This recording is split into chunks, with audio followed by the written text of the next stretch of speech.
ঘরে যখন সেরকম কোনো উপকরণ নেই বাট মনটা চাচ্ছে চিকেন খেতে ইচ্ছা করছে ভীষণ, তারা কিন্তু বাড়িতে চিকেনের ডুপ্লিকেট এই রেসিপিটা ট্রাই করতেই পারো। দারুণ অসম লাগে, তোমরা বাড়িতে ট্রাই করে দেখো, একদম চিকেনের মতো রান্না হয়।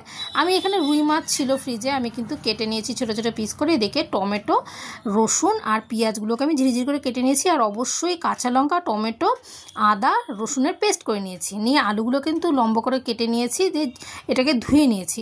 কড়াইয়ের মধ্যে দিয়ে দিলাম সর্ষের তেল, তেজপাতা দিয়ে কিন্তু আমি আলুটা বসিয়ে দিলাম। এর মধ্যে লবণ দিলাম আর অল্প হলুদ দিয়ে দিলাম, দিয়ে এটাকে ভালোভাবে নাড়াচাড়া করে নিচ্ছি।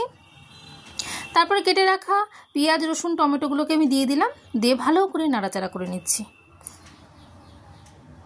এরপর কিন্তু করে রাখা মশলাটা আমি দিয়ে দিলাম, মশলাটাকে দিয়ে ভালো করে কষিয়ে নেব।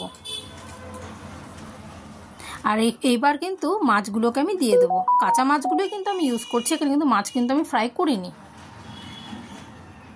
মাছগুলো দেওয়ার সময় লক্ষ্য রাখতে হবে মাছগুলো যেন ভেঙে না যায়, সাবধানে নাড়াচাড়া করতে হবে। এদিকে কিন্তু গরম জল বসিয়ে দিয়েছিলাম, ফুটন্ত গরম জল কিন্তু আমি দিয়ে দিলাম সবজিটার মধ্যে,